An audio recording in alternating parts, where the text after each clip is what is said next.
చేసే విధానము ఎండుమిరపకాయలు, మినప్పప్పు, శనగపప్పు, పుట్నాల పప్పు,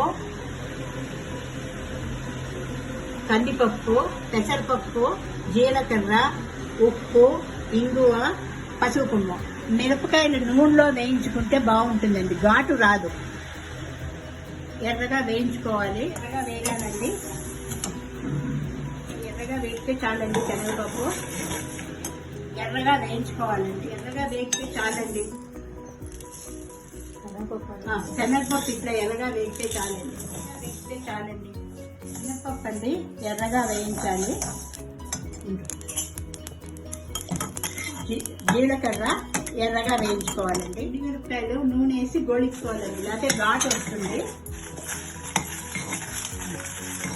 మినప్పప్పు ఇట్లా ఎర్రగా వేస్తే చాలండి.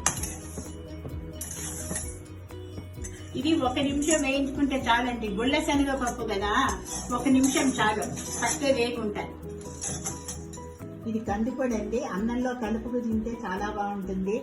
ఒంట్లో బాగాలేనప్పుడు, నీరసంగా ఉన్నప్పుడు గబగబా చేసుకుని వేడి అన్నం చేసుకుని కందిపొడి వేసుకుని కొంచెం నెయ్యి వేసుకు తింటే ఆహా ఏమి రుచి అనిపిస్తుంది మీకు.